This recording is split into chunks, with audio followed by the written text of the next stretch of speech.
Hello students, I am Dr. Parul Singh, Assistant Professor Sociology, Government Arts Girls College Kota.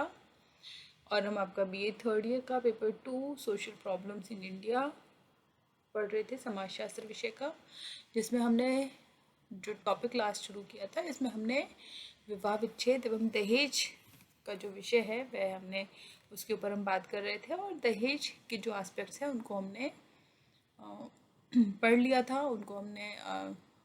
एक video के रूप में record कर लिया था। अब आज का जो हमारा टॉपिक है वो है विवाह विच्छेद अथवा तलाक। तो सबसे पहले हमें इसका अर्थ जानना आवश्यक है। तो तलाक का अर्थ है वैवाहिक संबंधों की समाप्ति। तो जब हम विवाह विच्छेद की बात करते हैं तो तलाक पारिवारिक विघटन का एक प्रतीक है, और तलाक विवाह का वैधानिक विच्छेद है, और इसका परिणाम परिवार का अंतिम रूप से विघटन के रूप में हमें देखने के लिए मिलता है। और जो भारत में यदि हम देखें तो 1954 में विशेष विवाह अधिनियम तथा 1955 में हिंदू विवाह अधिनियम में तलाक की व्यवस्था का प्रावधान किया गया, और 1955 में बना हिंदू विवाह अधिनियम, हिंदू मैरिज एक्ट, जो कि 18 मई 1955 से जिसको कि लागू किया गया, और इसमें कहा गया कि जम्मू कश्मीर को छोड़कर संपूर्ण भारत में निवास करने वाले हिंदू, जिनमें जैन, बौद्ध और सिख भी सम्मिलित हैं, उन पर यह हिंदू विवाह अधिनियम लागू कर दिया गया। लेकिन ध्यान रखने की बात है कि अनुसूचित जनजातियों पर, यानी कि शेड्यूल्ड ट्राइब्स पर, एसटीज पर यह लागू नहीं होता है। इस अधिनियम के द्वारा विवाह से संबंधित जो भी पूर्व में जो अधिनियम बनाए गए थे वे सभी रद्द कर दिए गए, और इसको सभी हिंदुओं पर एक समान रूप से कानून के रूप में लागू कर दिया गया। इस अधिनियम में हिंदू विवाह की जो प्रचलित विभिन्न विधियां हैं उनको मान्यता प्रदान की गई। साथ ही सभी जातियों के स्त्री पुरुषों को विवाह एवं तलाक के अधिकार प्रदान किए गए। इससे पूर्व यदि हम देखें तो मुख्य रूप से जो पुरुष हैं उन पुरुषों के द्वारा ही विवाह विच्छेद का अधिकार उन्हीं को प्राप्त था, लेकिन 1955 में बने इस हिंदू मैरिज एक्ट के माध्यम से जो महिलाएं हैं उन महिलाओं को भी तलाक या विवाह विच्छेद का जो अधिकार है वह अधिकार समान रूप से प्रदान किया गया। इस अधिनियम में न्यायिक पृथक्करण, तलाक, विवाह की समाप्ति इत्यादि सभी प्रावधान किए गए हैं, और इसमें हालांकि 1976 में और 1981 में इसमें कई संशोधन किए गए, लेकिन यदि हम इनसे संबंधित कुछ महत्वपूर्ण बातों को समझने की कोशिश करें तो हमारे सामने 3 पॉइंट्स मुख्य रूप से आते हैं। एक होता है विवाह संबंध की समाप्ति, और विवाह संबंध की समाप्ति किस रूप में, कि विवाह को रद्द किए जाने के रूप में। और दूसरा पॉइंट है जुडिशियल सेपरेशन, यानी कि न्यायिक पृथक्करण, और अंतिम जो इसका पड़ाव है वो है डाइवोर्स के रूप में या फिर विवाह विच्छेद के रूप में। तो सबसे पहली जो स्थिति है वह है विवाह के रद्द होने की, जिसके लिए कुछ प्रावधान भी निर्धारित किए गए हैं। जैसे विवाह के समय दोनों पक्षों में से किसी भी एक का जीवन साथी जीवित हो और उससे तलाक नहीं हुआ हो। यदि कोई मैरिड महिला या पुरुष बिना तलाक लिए या बिना पूर्व पति से पृथक्करण किए हुए यदि कोई विवाह करता है तो उस स्थिति में जो सेकंड मैरिज उसने की है वह रद्द हो जाती है, वह वॉइड हो जाती है। विवाह के समय एक पक्ष नपुंसक हो, और विवाह के समय कोई भी एक पक्ष जड़ बुद्धि या पागल हो, विवाह के 1 वर्ष के अंदर यह प्रमाणित हो जाए कि प्रार्थी अथवा उसके संरक्षक की स्वीकृति बलपूर्वक या कपट से की गई है या फिर किसी प्रकार का धोखा देकर के की गई है, और विवाह के 1 वर्ष के भीतर यह प्रमाणित हो जाए कि विवाह के समय पत्नी किसी अन्य पुरुष से गर्भवती थी, और प्रार्थी जो कि जिसने की तलाक के लिए प्रार्थना, जिसने की विवाह को रद्द करने के लिए प्रार्थना की है, वह इस बात से परिचित नहीं था। तो इन आधारों पर जो मैरिज है वो मैरिज वॉइड हो जाती है, और इसी में जो चाइल्ड मैरिज जिनकी होती है वह वाला पॉइंट भी यहीं पर इंक्लूड किया जाता है। यदि विवाह के समय जो 18 वर्ष महिला और 21 वर्ष जो पुरुष के लिए विवाह की आयु निर्धारित की गई है कानून के द्वारा, यदि इससे कम आयु का महिला या पुरुष का विवाह परिवार या उसके सदस्यों के द्वारा कर दिया जाता है तो वे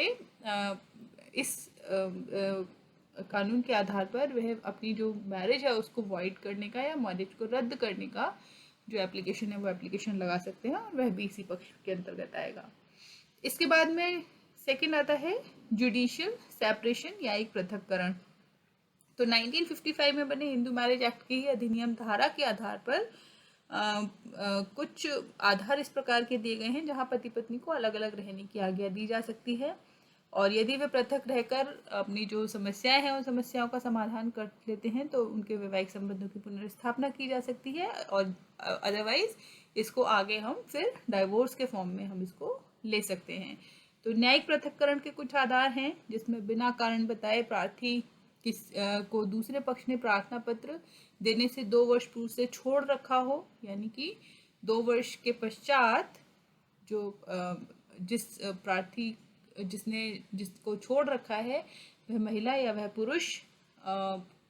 इसके लिए सेपरेशन के लिए अर्जी लगा सकते हैं।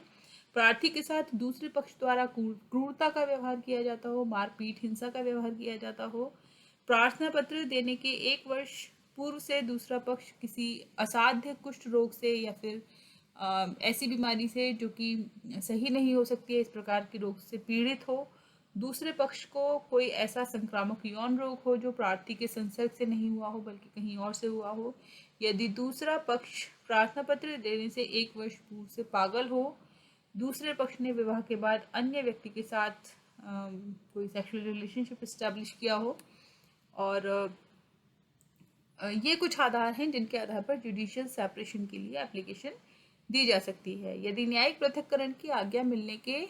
बाद 2 वर्ष के भीतर वे अपने संबंधों को सुधार लेते हैं तो वे वापस अपने जो वैवाहिक संबंध है उनको पुनर्स्थापित कर सकते हैं और अन्यथा वे तलाक के लिए प्रार्थना पत्र दे सकते हैं।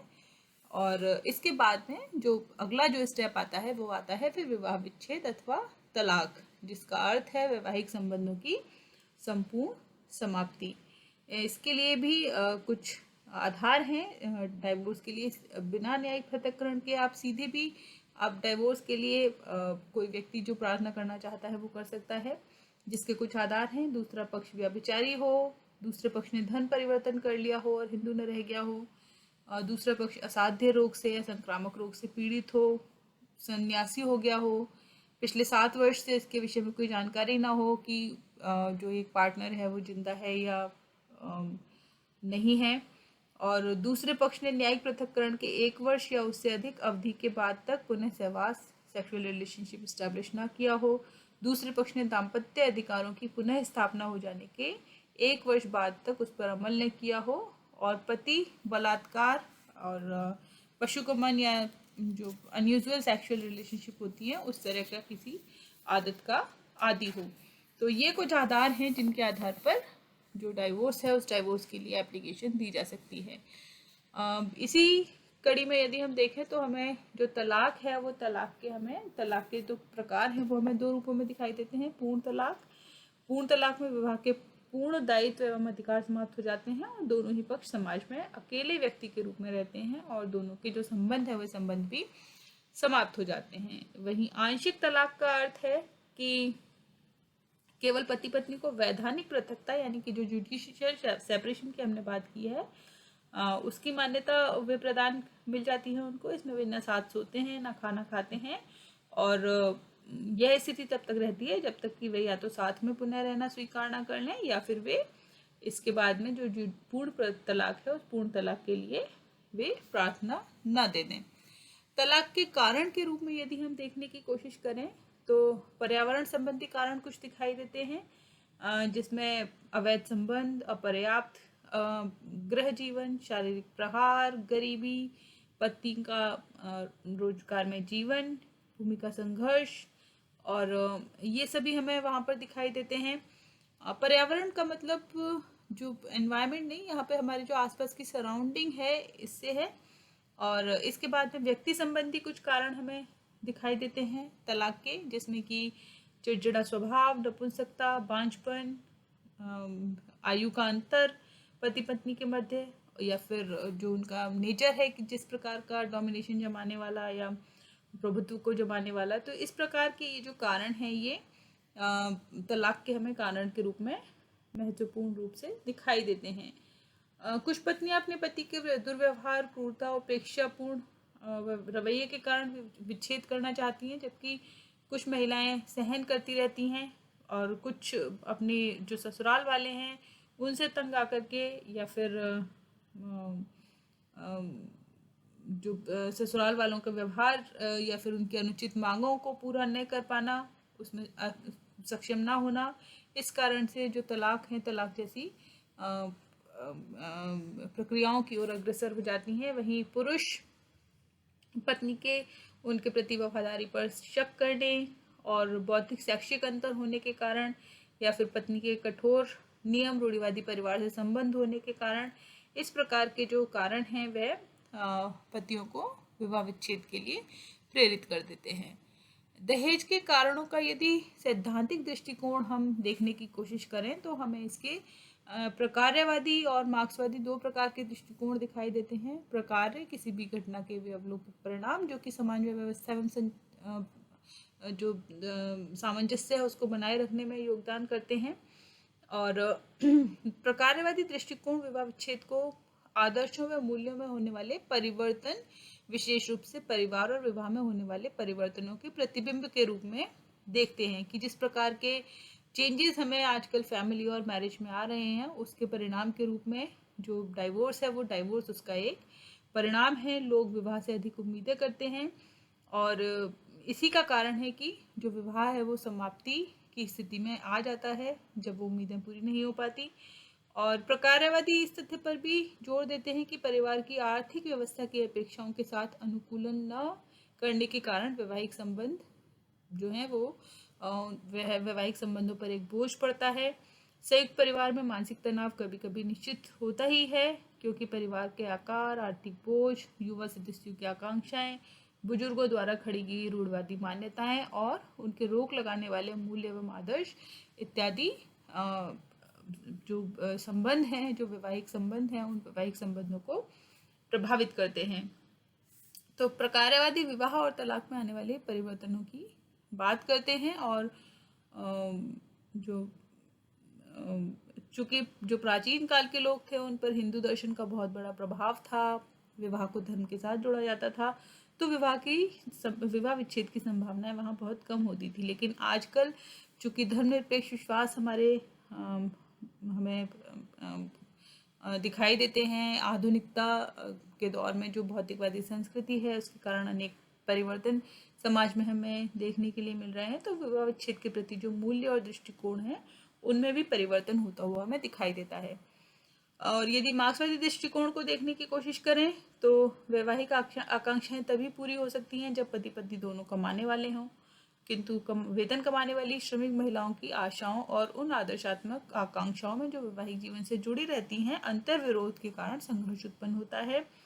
जो वर्किंग वीमेन है वे श्रम संपादन में अपनी भूमिका का निर्वाह करती हैं, और उस भूमिका के साथ वो जो एक हाउसवाइफ की भूमिका है उसके जो उनका उसमें जो सामंजस्य है वो सामंजस्य नहीं हो पाता। समान रूप से धनोपार्जन के कारण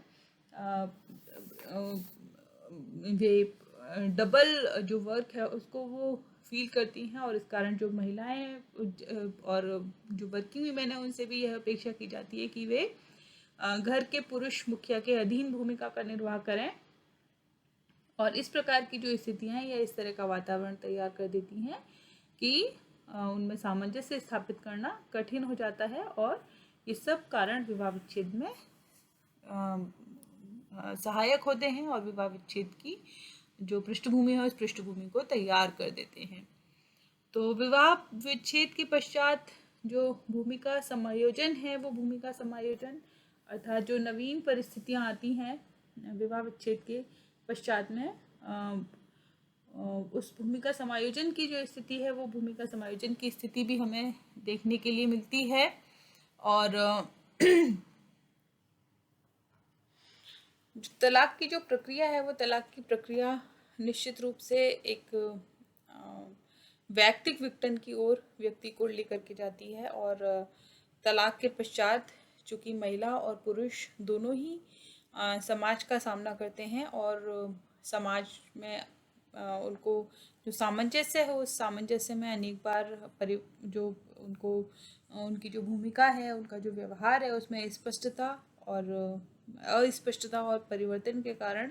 जो सामंजस्य की समस्या उत्पन्न होती है और वैवाहिक संबंधों की जो पुनः स्थापना है उसमें भी समस्या उनके सामने आ जाती है। और अनेक बार यह भी देखा गया है कि तलाकशुदा स्त्री पुरुष पुनर्विवाह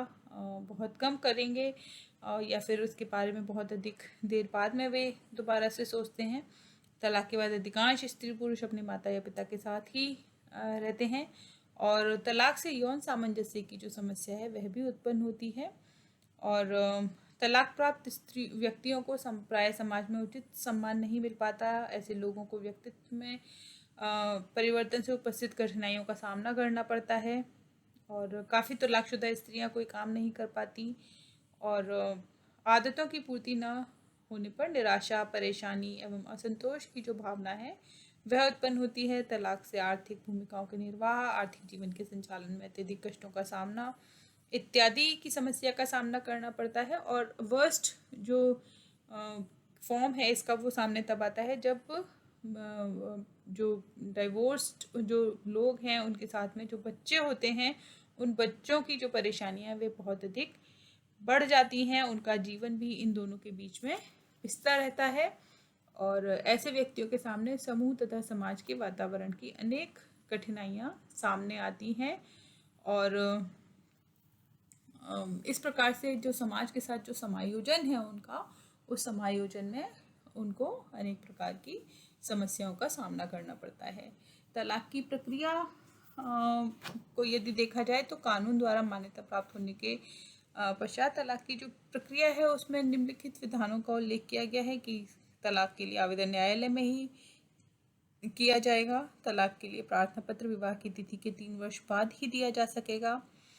न्यायालय तलाक और विवाह से संबंधित सभी मामलों की जांच करने के बाद पति या पत्नी को तलाक की आज्ञा प्रदान करेगा।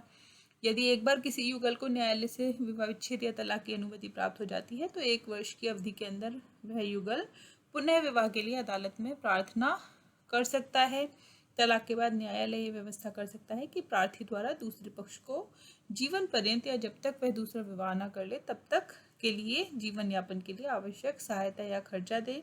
न्यायालय व्यय से संबंधित अन्य आवश्यक आदेश भी दे सकता है जिसके आधार पर प्रतिवादी के खर्च या जीवन यापन संबंधी सुविधाओं तथा अन्य बातों की व्यवस्था की जाती है। तो ये तलाक का प्रोसेस इस प्रकार से पूरा किया जा सकता है। और तलाक के आधार यदि देखें तो हम आधार के बारे में हम बात कर चुके हैं कि वह असाध्य रोग से पीड़ित हो, नपुंसक हो और अनयूजुअल सेक्स करने का आदी हो, तो ये कुछ आधार हैं। और इसके अलावा धर्म परिवर्तन यदि कर लिया हो दोनों में से किसी ने भी, या सन्यासी हो गया हो, ये कुछ तलाक के आधार के रूप में हमें दिखाई देते हैं। और तलाक के पक्ष में यदि हम पक्ष और विपक्ष की बात करें कि तलाक समाज के लिए या व्यक्ति के लिए यदि है तो उसके पक्ष में क्या तर्क दिए जा सकते हैं, विपक्ष में क्या तर्क। तो तलाक के पक्ष में यदि हम देखें तो समानता का अधिकार महिला एवं पुरुष को और एक व्यक्ति के रूप में उनको जीवन जीने का अधिकार तलाक के माध्यम से स्थापित होता है। पारिवारिक संगठन को सुदृढ़ बनाने के लिए अनेक बार जो तलाक है वह तलाक कहीं ना कहीं इसमें भी अपनी जो भूमिका है उस भूमिका का निर्वाह करता है। एकाकी परिवारों में पति के दुराचारी होने या वैवाहिक दायित्व के न निभाने पर पत्नी व बच्चों को कोई अन्य सहारा नहीं होता और ऐसी दशा में स्त्री व बच्चों की रक्षा के लिए परिवार को संगठित बनाए रखने की विशिष्ट परिस्थितियों में विवाह विच्छेद की स्वीकृति दी जा सकती है। महिलाओं की दशा को सुधारने के लिए जो तलाक है उस तलाक के पक्ष में वोट किया जा सकता है, क्योंकि अनेक बार जो पुरुष है वो पुरुष यदि उस महिला के साथ मारपीट कर रहा है या फिर अनयूजुअल प्रकार का उसके साथ व्यवहार कर रहा है, तो ऐसी स्थिति में महिलाओं की स्थिति को सुधारा जा सकता है। वैवाहिक समस्याओं से मुक्ति पाने के लिए बाल विवाह, अनमेल विवाह, दहेज, विधवा विवाह निषेध इत्यादि समस्याओं से छुटकारा पाने के लिए विवाह विच्छेद का अधिकार स्त्री पुरुषों को समान रूप से दिया जाना चाहिए। सामाजिक जीवन को संतुलित बनाने के लिए कि जो विवाह है वह स्त्रियों को विवाह के क्षेत्र में पुरुषों के समान अधिकार न देने से समाज व्यवस्था में असंतुलन उत्पन्न होता है। इस स्थिति से बचने और मानवीय दृष्टिकोण से भी स्त्रियों को विवाह विच्छेद का अधिकार प्रदान किया जाना चाहिए। और भारत की प्राचीन परंपरा एवं संस्कृति को संरक्षण ही मिलेगा इसके आधार पर। वैदिक काल और इसके काफ़ी समय तक दोनों पक्षों को तलाक देने के अधिकार थे। मध्य युग में इन अधिकारों पर रोक लगी और इस प्रकार तलाक से यदि हम देखें तो भारतीय परंपरा एवं संस्कृति को कोई खतरा नहीं है। और यदि हम विपक्ष में देखें तो तलाक, चूँकि हिंदू धर्म में विवाह को एक धार्मिक संस्कार के रूप में देखा जाता है, जन्म जन्मांतर के बंधन के रूप में देखा जाता है, तो इसे धर्म विरोधी माना गया है। तलाक के आधार पर पारिवारिक विघटन की संभावना की आशंका भी उत्पन्न होती है, चूँकि वैवाहिक संबंधों की यह सदैव के लिए समाप्ति के परिचायक है। वहीं चूँकि भारतीय समाज में स्त्रियां अपनी आवश्यकताओं के लिए पुरुषों पर निर्भर करती हैं, तो स्त्रियों के भरण पोषण की समस्या उत्पन्न होती है। बच्चे माता पिता पर निर्भर करते हैं। पिता आर्थिक आवश्यकताओं की आपूर्ति पिता के द्वारा की जाती है, तो बच्चों की जो समस्या है वह हमें देखने के लिए मिलती है। तलाक की प्रवृत्ति को प्रोत्साहन भी मिलता है और समाज में जो तलाक की बढ़ती हुई दर है यह कहीं ना कहीं निश्चित रूप से इसी का